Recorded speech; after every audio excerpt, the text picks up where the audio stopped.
Welcome to our program, Local Elections Matter, and thank you for choosing to share some time with us this afternoon. My name is Parveen Rustamfaram. I am fortunate to work with some of the most dedicated folks in the Government Publications Department in the libraries. Just wanted to introduce myself because I'm going to introduce our folk here. The libraries is grateful to the Benjamin L. Hooks Institute for Social Change and its director, Daphene McFerren, sitting in the middle there, who readily agreed to sponsor this event. Please join me in thanking her for the funds that have provided pizza for our attendees. If you haven't already, please feel free to help yourselves to some pizza at any time during the event. It's over there with the water. On August 28th, the libraries, in partnership with the Student Government Association and the Shelby County Election Commission, held a voter registration drive on campus at 2 locations. It was our most successful one so far, with close to 100 registrations and the opportunity to talk to hundreds of other students to create awareness about the importance of voting in the upcoming municipal election. Election Day is October 5th. Early voting has begun and will continue until Saturday, September the 30th. There is an ample window of time for you to cast your vote, so make your plan and carry it out. On the information table, which is right over there behind the camera, it has a blue tablecloth and there are lots of sheets of paper on it. We have some useful materials such as voting locations for early voting and on the day of the election, petitions that are up for election, and a list of mayoral candidates and their websites if they have one. Also, I added a list of city council candidates, most of whom have Facebook pages, some of whom have websites. Feel free to take a picture of any of the sheets if you so wish. We also have a sign there with a QR code on it. Also, this QR code right here, which connects you to our research guide that has all of the information I mentioned and much more from government, newspaper, and media sources. Our panel of experts is going to help us gain a better understanding of the municipal elections in Memphis, and we look forward to their insights. We're going to end with a segment on how to get more information about the candidates so you can become an informed voter, the cornerstone of a healthy democracy. It is my distinct pleasure to introduce to you our panelists in alphabetical order by last name and our moderator. Ebony Dawkins-Meeks, JD Esquire, sitting at the end there, is an associate professor of teaching in the Department of Political Science. She teaches classes in public law and political theory. Her teaching centers on exploring issues of law and justice in the context of the United States, specifically structural influences on the expansion and retraction of democratic principles. Prior to teaching at the University of Memphis, she worked as an attorney in state and federal courts in Tennessee, focusing on issues of equity under the law in the American judiciary, including access to voting. Our second panelist, Daphene McFerren, sitting in the middle here, became the executive director of the Benjamin L. Hooks Institute for Social Change at the University of Memphis in 2008. Its mission is teaching, studying, and promoting civil rights and social justice. In this role, she is responsible for strategic initiatives, program development and implementation, staff management, and financial oversight of Hooks Institute operations. Before joining the Hooks Institute, McFerren was in private practice in Washington, D.C., was senior counsel in the Office of General Counsel at the United States Securities and Exchange Commission, was counsel to the late Attorney General Janet Reno, and was later Assistant United States Attorney for the District of Maryland, prosecuting, among other cases, forced labor and involuntary servitude cases involving foreign victims. Our third panelist Otis Sanford, is Professor Emeritus and retired Chair of Excellence in Journalism and Strategic Media. He is also the author of the critically acclaimed book, From Boss Crump to King Willie, How Race Changed Memphis Politics. We have it in our library if you should want to check it out and read it. Professor Sanford has more than 48 years of experience in print and broadcast journalism. You can read, listen to, and watch him on numerous Memphis media outlets. Last but not least, I would like to introduce our moderator, Carl Hess, who is the undergraduate success librarian at the University of Memphis. Carl works to improve library outreach and services to undergraduate students with a focus on traditionally underserved student populations. And now I will turn it over to Carl for the program you have all been waiting for. Thank you, Daphene. All right. I have a series of questions that I'll be asking our panelists. The panelists are also encouraged to converse with and ask follow-up questions of each other when addressing these. So to start, what do you see as the biggest issues that the next mayor and city council will need to address? I will ask Ebony if you wouldn't mind starting us off. Thank you, Carl. I think that those of us who've been living in Memphis for any period of time are probably familiar with the primary issue, which is the issue of crime in the city of Memphis. And I think it's something that's on everyone's mind. But in addition to that, I think that the next mayor and members of the city council will also need to address issues with regard to poverty and with regard to appropriate allocation of the city's budget in order to address those issues and many more. Okay, I'm going to talk about a microphone because we have 3 up here, and I think you all can hear. If not, let me know. So I agree with Ebony because crime affects all neighborhoods. This is in the news every day, all day. But crime isn't isolated from the conditions that create it. Memphis generally ranks either in the first or second tier of the largest, poorest metropolitan city in the United States. When I say metropolitan statistical area, that includes Memphis, parts of Mississippi, and Arkansas. So until we address the fact that many of the residents of this area are unemployed, many of them, especially people of color, have been historically kept out of the mainstream of American life. This was an agriculture society for the most part until the 60s. And then many Black people, as you know, were not voting until the passage of the 1965 Voting Rights Act. And then there becomes the issue of quality of schools. Memphis is about 68% African-American. And because of those numbers, statistically, there are a greater percentage of the people who are poor in Memphis. So we must address the upward mobility of people here in Memphis. One, in order to attract jobs, because manufacturers and corporations want people who are highly skilled. So you see a lot of emphasis on that. The third thing is creating an economic base, and all of these things must be juggled by the mayor and the city council. When you go to some of the speeches, in which I encourage you to do, I have been to some of the mayoral candidates' fundraisers where they talk about their plans to uplift Memphis, which includes the creation of new businesses, to bring in art districts, and to capitalize on the music industry, which, as you know, was really hot in the 60s.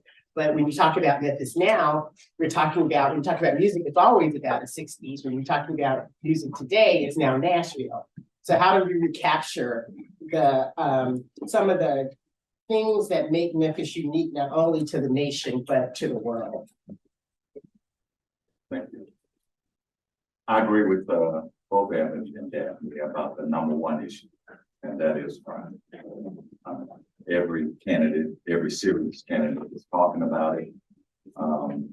May not be talking in enough specifics about how to deal with it, because let's be honest, no mayor and no city councilman can wave a wand and prevent harm. That's not. But as Daphne mentioned, there are some things you can do to try to attack it, attack the symptoms and the conditions create them. And that involves dealing with poverty. It involves dealing with the blight issue. It involves the city, in my view, getting back into the education business in a much more meaningful way. They got out of it, more than 15 years ago, and just sort of washed their hands. So they need to get back into that some kind of way. The economic well-being of this community is vital, and we are one of the largest, poorest cities in America. And so we have to address that. There are some opportunities to do that. And some of the candidates have talked about this.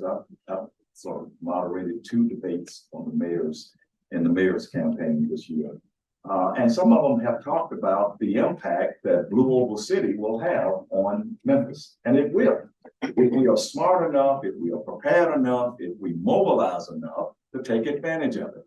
We're talking about thousands of jobs, good paying jobs, right up the road here in Haywood County, less than 50 miles away, that can transform us economically in a much greater way. And so we have to be prepared for that through transportation, through satellite businesses that will be needed to provide everything that's needed for this assembly plant. We're talking about a $5 billion plant, something along that line.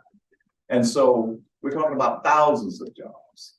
And it's the next mayor, I believe, the next mayor and council's responsibility to work on that, to help deal with the sad economic conditions that a lot of people are in this community. We got to be ready for that.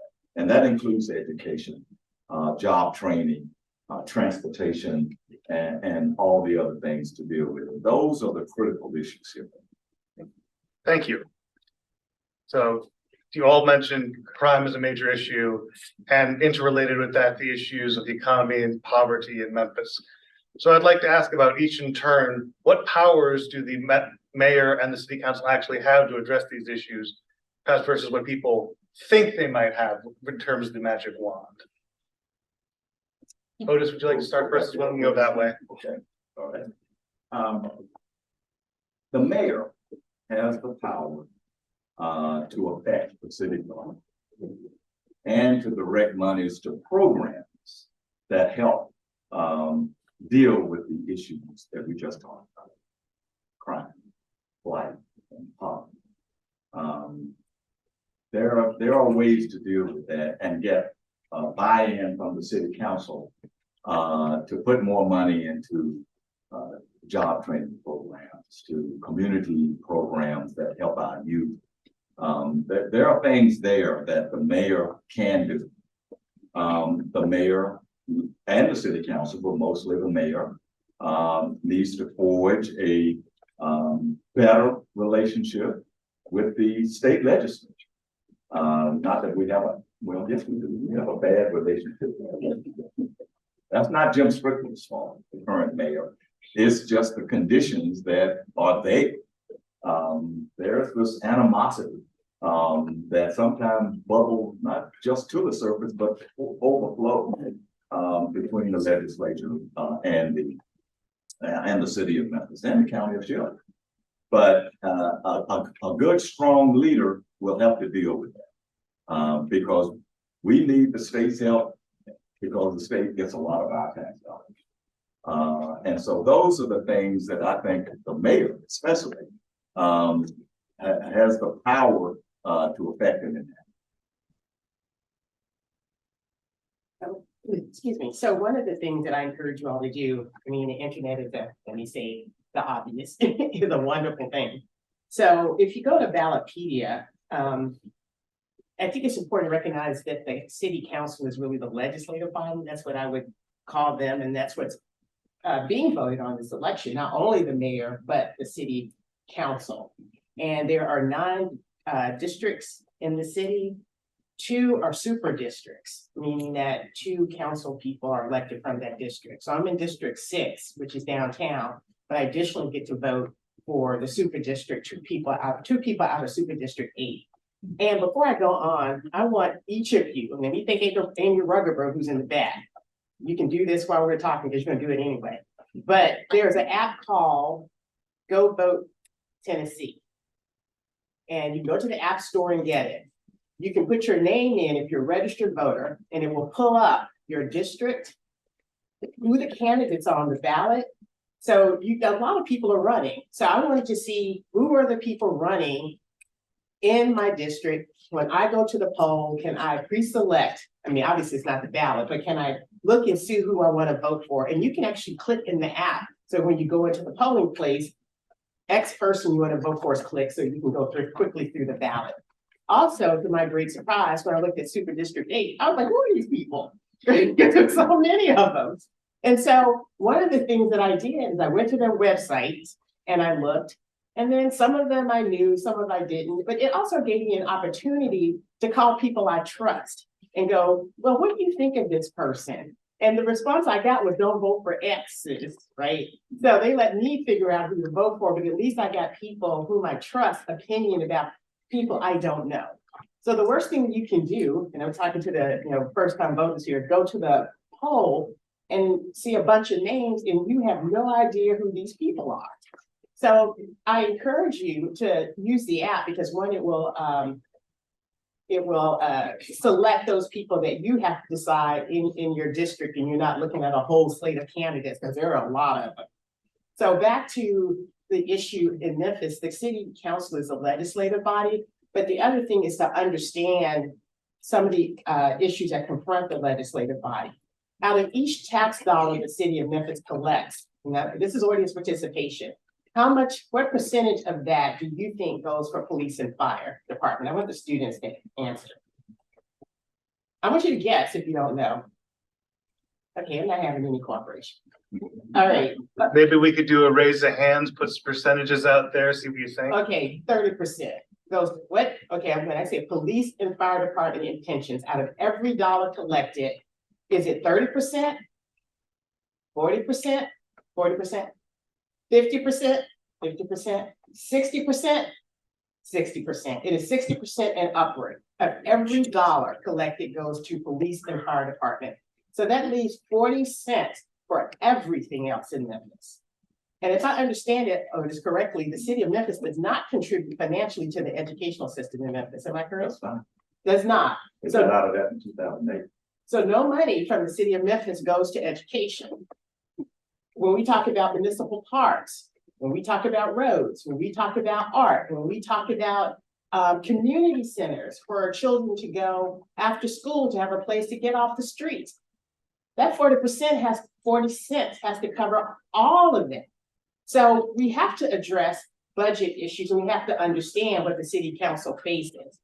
So when we talk about the city council, you need to understand where the money's coming from. There's some state appropriations, there's some tax revenue, there's some utility revenue out of all of this. So public transportation in Memphis, it's $208,586,000 goes to transportation. But for public safety, it's over $7 million, right? So you can see it is almost 3 times as much as goes into public transportation. How many of you are eager to take the bus out to East Memphis? Right. I mean, so we're not investing in public transportation. So we have to understand how the money is spent. And I also have to say, when we look at transportation, I attended a meeting with the Department of Justice on the Tyree Nichols, well, not Tyree Nichols, they opened a pattern and practice investigation into Memphis. So some of the citizens' complaints were, who's gonna pay for it? They're like 60% of every dollar is used for public safety and fire. Are we gonna have to pay more money for police? Now, these are valid questions, but this is why it's important to be an informed voter. So that when you talk to your council person and they get ready to vote on these things, that you have the statistics and you're saying, what about our community centers? What about our children? What about education? So so what's important is to understand how these issues impact the day-to-day operations of the council and the city. And to just kind of follow up on that and add on a little bit more, we begin to think about what the roles are of the mayor and our city council. the city council is our lawmaking body on a municipal or a local level. And the mayor, according to the city charter, is the chief executive officer of the city. And his role and the city council's role balance each other in a way of checks and balances. For those of you who've ever taken a civics class, you understand what checks and balances is, that the powers are divided into two different bodies. And so one of the things that I think we should be all looking at as voters and as citizens are the priorities that our mayor presents in the types of appointments that are made to the various major offices, like the police chief, like the fire chief. I think that we can see what the actual priorities are of our lawmakers when we take a look at those appointments. And we also need to be taking a look at how those departments are managed and run as well. I think that can give us a lot of information about whether or not the initiatives that are put forth by these different candidates are actually going to meet our needs as citizens. And let me just add to the discussion here about the city council. As a reporter for many years, I covered the city council. Wasn't the easiest job I ever had, like herding cats sometimes. But it is an important part of the selection. City council races don't get the attention that the mayor's races get. But as Daphne and Ebony have said, they perform a very, very significant role in the administration of our government.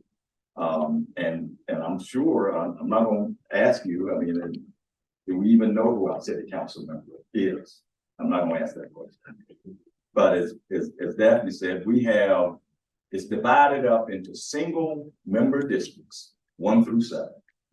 And then there's Super District 8 that has 3 members. Super District 9 has 3 members. Those super districts are divided up, basically 1/2 of the city, which is the western half where you live. That's District 8. District 9 is the eastern half of the city. And you have candidates running there. And I know it's daunting for you as a voter to not know who's running, what they stand for. If you haven't gone to their website, you haven't looked at a simple ballot, I know it can be daunting, but Daphne made a great suggestion that I get asked all the time. Ask somebody, ask a friend, ask someone you trust, and try to get information that way if you don't feel like going to everybody's website. My oldest sister, she's 10 years older than I am, but every election cycle, she calls me and asks me who to vote for. Try not to say that, but I just give her some information based on the fact that I cover politics all the time. And so do that. Check with someone you know, but also check those websites and do a little research about this, because again, yeah, it's daunting. There are a lot of candidates on there and a lot of people who don't know. But we will have at least 5 new council members in this election because of the term limit. And it's important that we get this right. So let's not ignore the city council races at the expense of the mayor's races, which everybody, including me, have been competing. Thank you.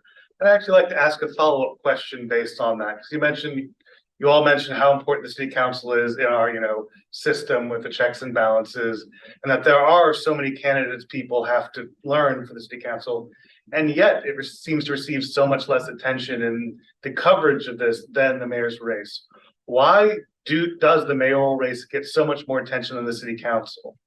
I honestly think that it's because people are not really clear about what the city council does. And so, as difficult as it is to hear, I think a large part of this is just about educating ourselves and educating the people around us.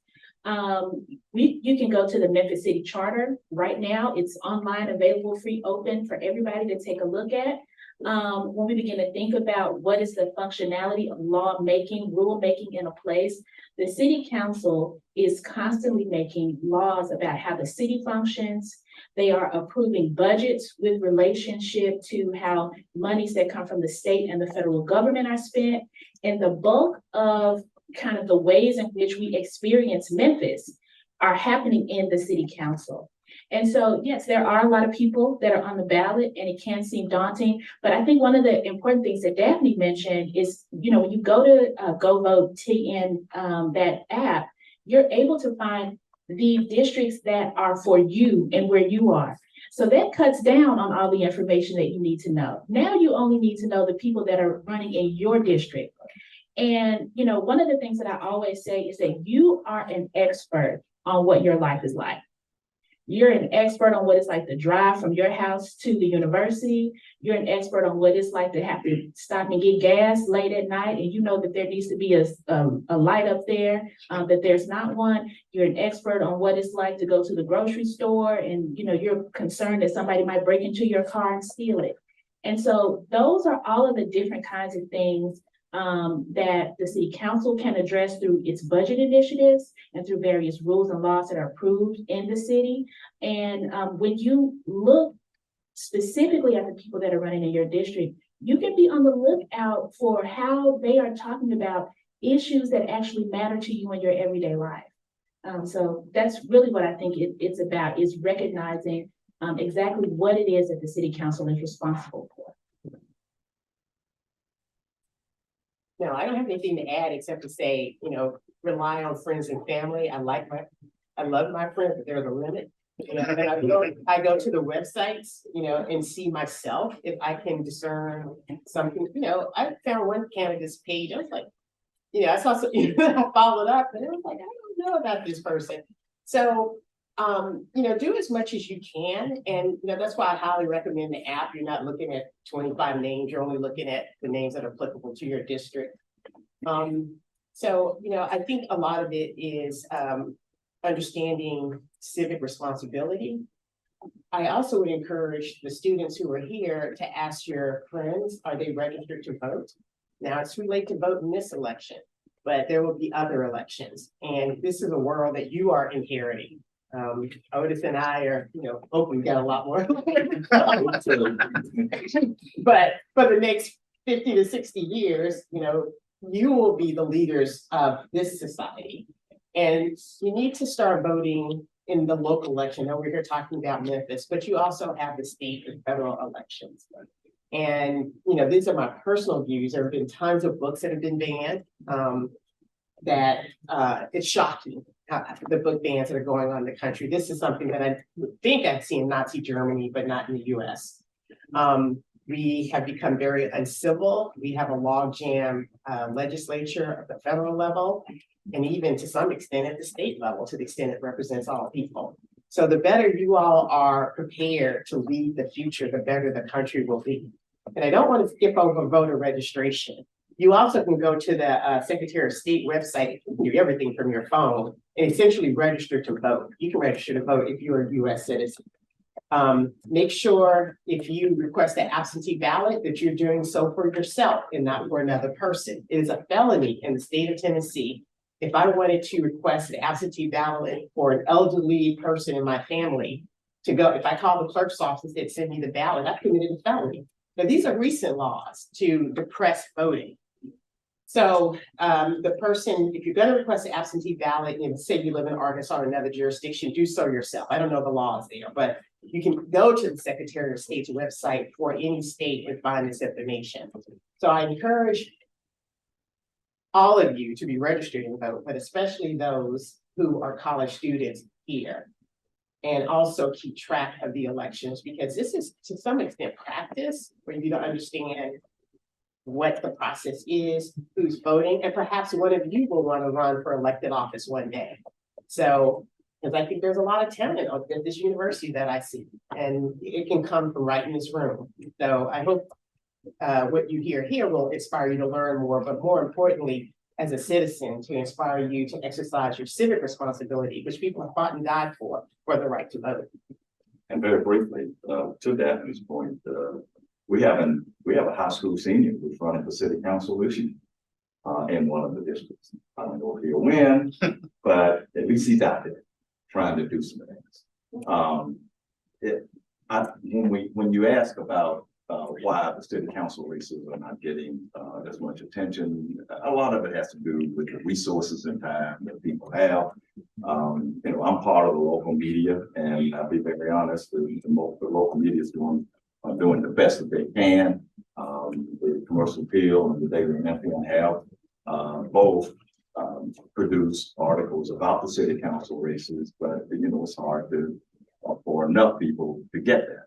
But it is vitally important that young people exercise their rights to vote. I talked about that in the column this week, because just in this election alone, registered voters, 18 to, I'm going to go all the way up to 37, 18 to 37, they represent 35% of the total registered voters in this election, 35%.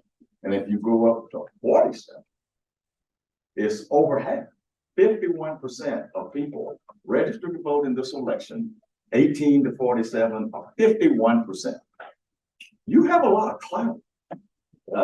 You can make a difference in who wins and who loses. And most of the candidates and most of the people who run for office, not just in this election, but certainly in state and federal elections, they don't think that you're going to vote.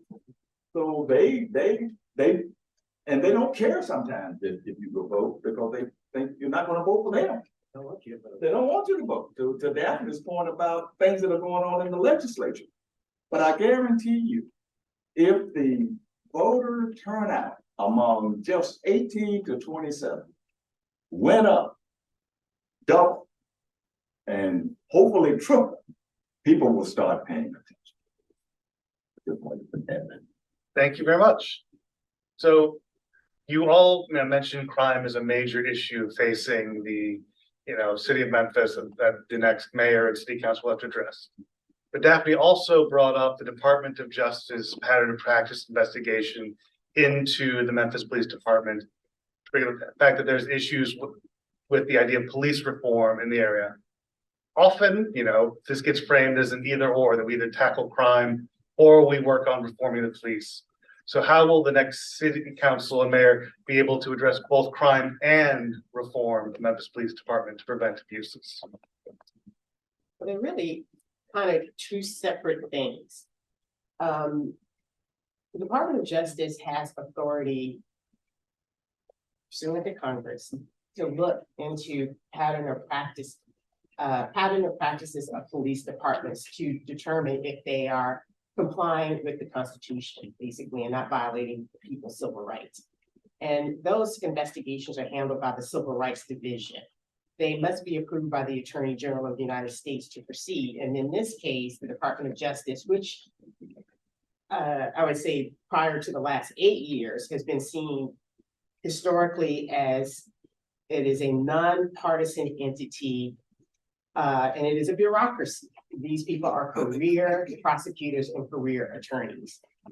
It is not unusual. They've done pattern of practice investigations in many states, California, New York City, etc. And what their role is to go in and examine, interview, look at the records kept by the department, look at the training, and see if that training disproportionately and negatively impacts a specific group. And if so, they will request reforms. In my experience, I worked at the Department of Justice. Generally, the police departments will enter into, and I'm saying generally, I'm not talking about Memphis, will generally enter into a consent decree. What a consent decree is that both parties say, yeah, there's something wrong here, and we need to fix it, and we agree that we will work with you all to fix it. I have not seen it in my career, such a case going to court. So it is apolitical. It is not part of the political process. That doesn't mean that politicians are brought into it to talk about what the findings are, but how it does implicate the political process if the reforms suggest additional training or additional resources that might have budgetary implications. And that's where the city council will come in. But these kinds of meetings, I'm not telling you secret information. In fact, if you email me, the Department of Justice is now in Memphis meeting with various communities, and you can go to those meetings, and I get notification of those meetings. These meetings are just as public as this one. And so you can be part of the process. And in fact, they're asking people to come forward who have had negative experiences with the police.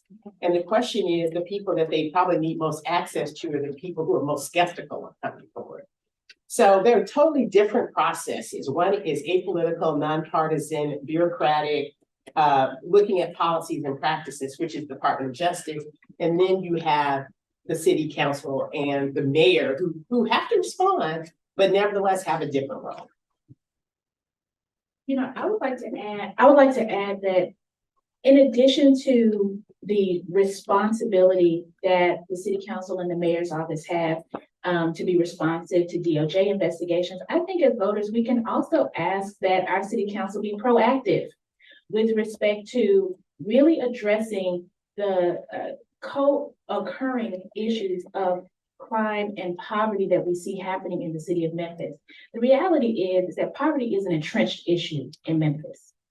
And it's really hard to get out of poverty without the appropriate resources. The idea that someone could on their own pull themselves up by their bootstraps and magically stop being poor is just not realistic. And so that is where budgetary concerns come in. There are organizations in Memphis like the Justice and Safety Alliance, and Just Memphis that have been producing research about these co-occurring issues for years. For example, the Justice and Safety Alliance for this election has come out with a list of suggestions for the upcoming mayor and city council about how to appropriately allocate budgetary funds with respect to solving these issues. A lot of times what we hear people talking about when it comes to the issue of crime is about policing and policing only. How much of our budget is going towards policing, how many police officers there are, et cetera, et cetera. And the reality is that the police in 2020, I believe, were receiving 38% alone of the city's budget. And so what does that mean about the remainder of the budget? Those monies need to be spent in ways that we know from social science research will actually help to prevent crime. For example, allocating those funds towards education or educational supports, allocating those funds towards community centers where people can actually go and to spend their time, allocating those funds towards the creation of streetlights, putting that funding into organizations like CLERB that are a citizen-based team that is meant to hold police accountable. And so there are opportunities for our next mayor and our next city council to really think about how do we address the social issues that are co-occurring with crime in a way that is proactive and responsible, and that doesn't necessarily have to demonize either party, the police or citizens. All right, well, one more question from me. So Otis noted in his August 24th column in the Daily Memphian that, quote, "Too many voters are apathetic about local elections, which means turnout will likely again be embarrassingly low," end quote. So what do you think would make voters more engaged in Memphis local elections? And Otis, since that was your quote and you did some public brainstorming in your last column last week, I would like you to go first. Sure. And that is true. In local elections, turnout has been low for many years. The last mayoral election in 2019, the turnout was around 26 or 27%. It was even lower than that. Back in 2011, it was only 18%. Conversely, in 1991, when the city elected its first African-American mayor, Billy Harrington, who's on the ballot again this year, turnout was 65%. 65%. And Dr. Harrington won by 172 votes. That just shows you how important turnout can be. So yes, I did in my column last week, I asked my Facebook friends to give me some suggestions about ways to improve turnout. I didn't get much support. Mostly what I got were reasons that people don't, for the fact that death is going, I think there are too many people on the ballot, and so I'm just bewildered. There are too many people running for mayor. And that is true. We got 17 candidates running for mayor. 6 or so of them are very serious candidates because this is the first regular city election since 1970 where there will not be an incumbent on the ballot, which is crucial. So this is the future. But I did get a couple of suggestions. I don't think that this is anything that certainly is not going to happen right now. But we have to start to think, and I think this will get pushed back from our friends in Nashville. But we have to think about smarter ways to actually vote. And what I mean by that is, if one person said on my Facebook feed, let's young people, you got a cell phone. Let's figure out, we're smart enough as a society, we're smart enough to figure out how to successfully, legally vote using your cell phone. One time, you only get one vote. There ought to be a way to do that.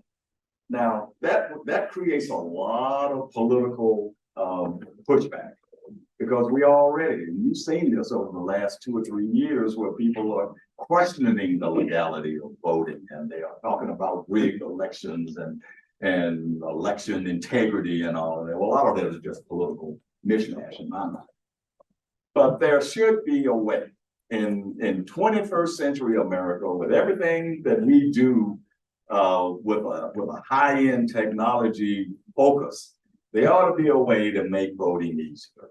That's what somebody said, and I agree with that. That's the number one thing. More voter information out there.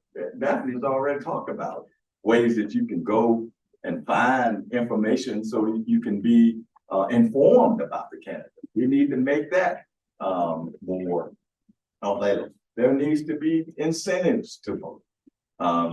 I'm not sure that we want to get to where I think Australia is. You are required to vote in Australia. I don't think we'll ever get there. But there are ways, including making voting easier. Let's have voting, let's move the election day to Saturday. Maybe easier to get people to go to the polls on Saturday. I don't know.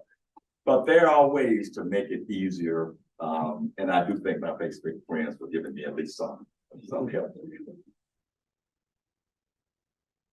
Daphne, would you like to go next? I agree with Otis. I mean, those changes are gonna, my answer is, It's not happening. It's not happening. those changes are gonna have to come from the young people sitting in the audience. I don't see that happening until the next 15, 20 years. Yeah. Also, I unfortunately, and this is me personally speaking, have come to the conclusion that there are powers at work in this country that don't want people to vote. So they're throwing up obstacles, voter ID. The issue in this country has never been voter fraud. Can't get people to vote basically. And that's an issue in other countries, but not the US. Government IDs, that typically hurts the elderly and the poor. If you don't drive, you don't have a driver's license, you probably don't have a passport if you're poor because you're not traveling abroad, which is another form of government ID. So it hurts poor people in voting. And even, some of the laws passed in Georgia about assistance to people standing in line to vote, like whether you can give them a water or not, or a chance. It's stupid, So, that's why, going to what Otis said, it's so important that the young people, all people, but certainly the young people show up in droves because you're capable of changing this. And some of the thought processes going in this country is not keeping up with the technology. It's not keeping up with the way you all think. It's not keeping up with your views about inclusiveness. So, it's very important that you all be part of the political process because we need organized help in making sure that everyone's right to be heard. Everyone has the right to be heard, whatever your position is, and that you have a right to vote.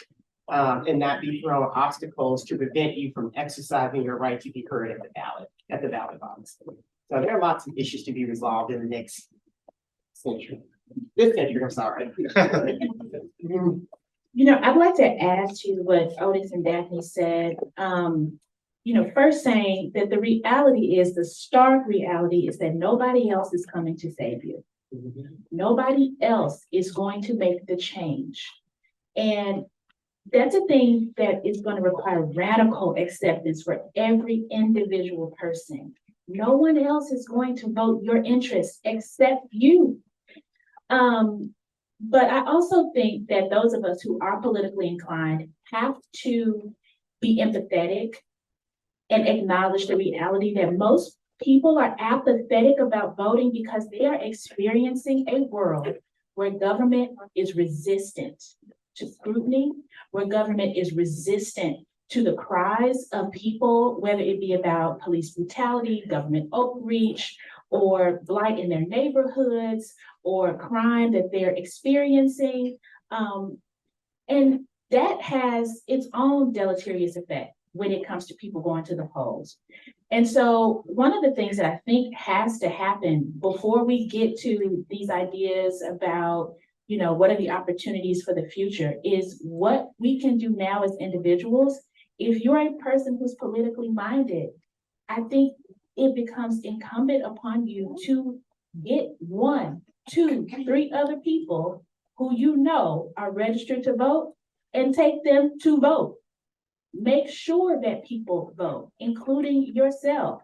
If you have a friend, somebody in your sorority or fraternity with you, somebody in your classes, a younger sister, your grandmother, whomever, it becomes important that on a ground level, that we actually put in the physical work to ensure that people go to the poll and actually vote, irrespective of what they're going to vote for. I think that's the first thing, is the recognition that nobody else is going to save you, nobody. And so once you come into the awareness and the acknowledgement of yourself as a political person with political interests, then you have to vote and you got to make sure other people vote too. Last year, when I was still teaching, I gave my students in every class extra credit for voting. Now, I didn't tell the state legislature that because I probably would have gotten in trouble. But I did. We need to encourage in every way possible to get young people to the polls for all the reasons that Daphne and Ebony are talking about. It is crucial. You all can change things if you show up and let people know that you're showing up. They will start to change their tenor and tone about trying to keep you from the vote. One other quick point, you were talking about voter ID.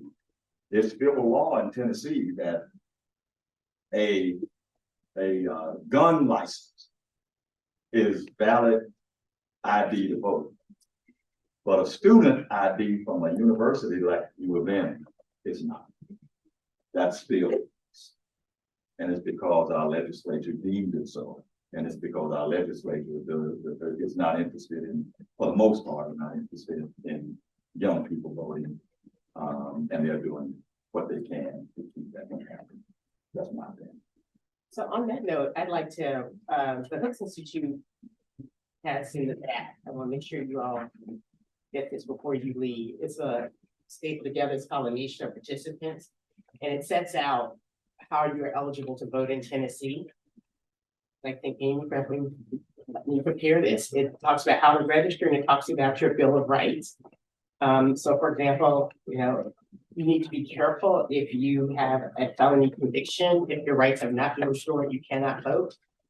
One of the things that you can do in your own household is to encourage your family members to register and vote.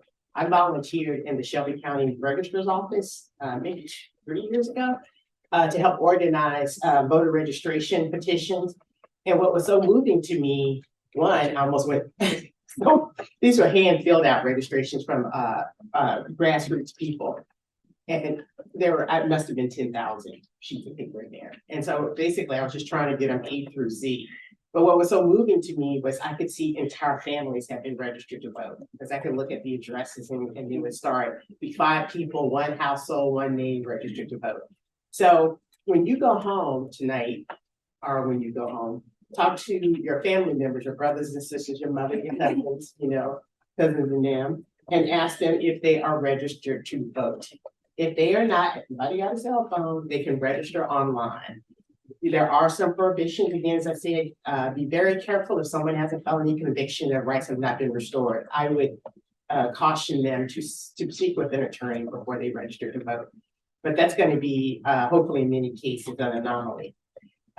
You have a right to assist your parent, for example. I assisted my father. He was 94 when he passed. And so I went to the polls with him and assisted him, with electronic voting because he couldn't do that. So if you pick up the packet in the back, this will explain how to vote and this will explain your Bill of Rights. And you'll see it's kind of the goal, Hooks Institute hands at the bottom. So I think we only copied 25, so we have enough for students who are in the room, but please pick up one and take it with you. And with respect to restoration of voting rights, Memphis Area Legal Services and the Ben Hooks, the chapter of the National Bar Association, almost yearly put on clinics for both expunction of records and also to help people with the restoration of their voting rights. So you're not in it alone. You don't have to have $1 million in order to determine or get back access to suffrage. So those are also resources that are available for people if they need it.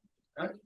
Now let's turn over to see if there are any questions in the audience. I think your hand front, and then I'll get to you next. I was also gonna add on by saying the shall be kind of organized every Tuesday at the Memphis News. They're gonna they actually try to go and try to restore people's voting rights, and they try to make it step by step process. So that will also be.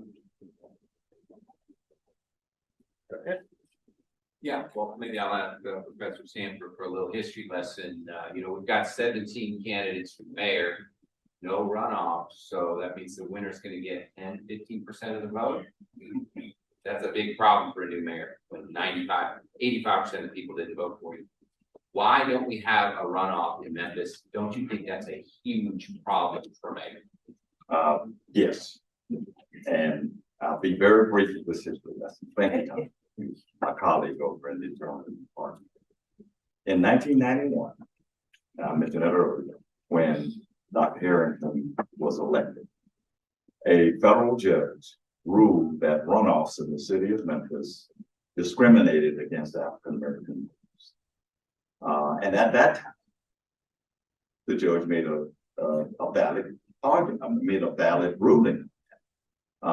Because there had been elections in the past, 1982 special election, for example, where an African-American candidate, J.O. Patterson, actually got more votes in the initial voting, but they had to have a runoff between Patterson and Dick Hackett, and Dick Hackett in the runoff won. The same thing would have happened very likely in 91 between Hackett and Harrington if there had been a runoff, because Prince Mongo was on the ballot and he got more than 2,000 votes. And again, remember the turnout, the margin of victory was only 172 votes. So Prince Mongo made the difference there. But if they had had a runoff, because Dr. Harrington did not get 50% of the vote, Dr. Harrington would probably have lost. Now, to your point now, yes, we have 17 candidates. I said earlier, at least 6 of them have a valid chance of winning. And if the turnout is only, I'm going to say 30%, I think that might be generous. It wasn't 30% 4 years ago. I'm hoping it'll be at least 30. I say anything under 40 is an embarrassment. But if it's 30% and the candidate who gets the most votes only gets 20% of that turnout, you are absolutely right. They don't have a mandate to govern. I'm hoping that the turnout will be high enough and that the winner will have some kind of leverage there in terms of support to say that they have a mandate. But it's not looking like that. There's going to be a referendum on the ballot next year to go back to runoff. And it'll be either on the August ballot next year or the November general election, and we got a presidential election next year. It'll be either on one of those ballots. If that happens, then the city will have to go back to a federal judge. The one who made this decision in 91 has passed away. But they will go back to the federal judge and a federal judge and ask that we go back to runoffs in mayoral or citywide elections. I believe that will happen because to your point, without a runoff, the conditions have changed from 1990. And without a runoff, yeah, anybody can win with 20% or less. Yes. How you doing, Mr. Sanford? You keep speaking of 1991 and the former mayor without, age restrictions and stuff for people running. Do you think that it's a disservice to the community to have people just constantly be able to participate in the process because the charter doesn't have any restrictions other than they have to have the residency? Do you think that there should be qualifications in place for people that seek public office? Well, I mean, there are some qualifications now. I mean, again, there was an issue this year with residency that involved two of the candidates, and they went to court, and the judge ruled that a 5-year residency rule was no longer in effect. And so the city council is trying to remedy that by putting a proposal up for at least a 2-year residency on that. In terms of other qualifications, I mean, I don't know what else you can do. We have term limits now so that a candidate can only serve, a winning candidate can only serve 2 consecutive terms. But I'm not aware of any other qualifications. Like you don't have to have a master's degree or a bachelor's degree or anything like that. You don't even have to know how to read. Well, that's true. You would hope that in a campaign, that will be brought out by whoever the opponent is or the media. The media have a major role in helping democracy. And it's the media's responsibility sometimes to point out the flaws and the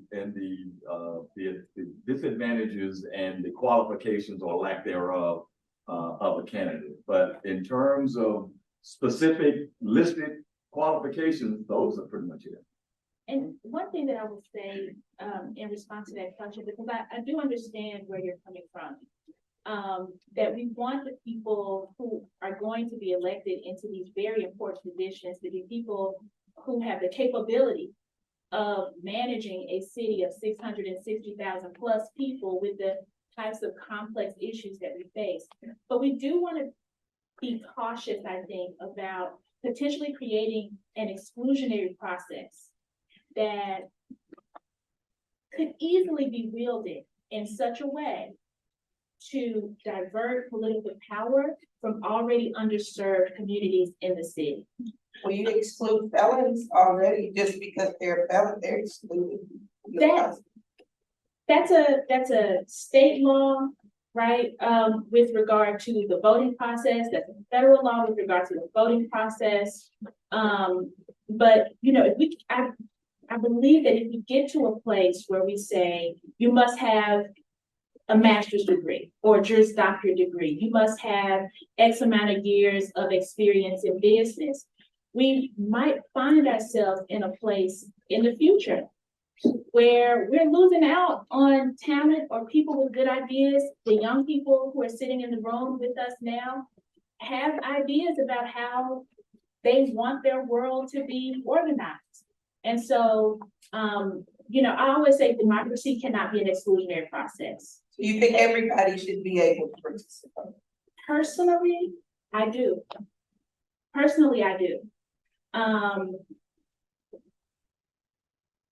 But I understand where the laws are and where they're coming from. But personally, I feel that democracy cannot properly function if we begin to create these enclaves of people who we are all universally okay with. They don't get to participate because of X factor.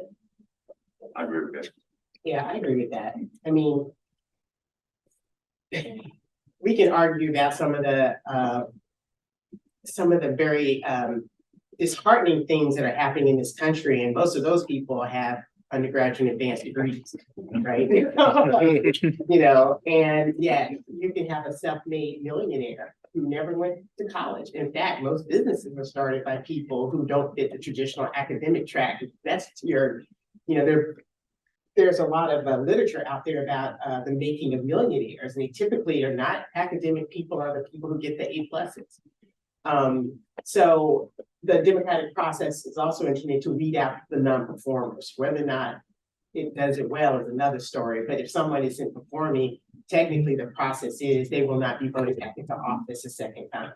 So that's the checks and balances on that. But I do believe absent, you know, if you have done something horrific, I'm not talking about a felony or anything, but if something about your past or your views are so objectionable, they should be aired out in the campaign and media, and it should be for the public to decide whether or not that person should hold office.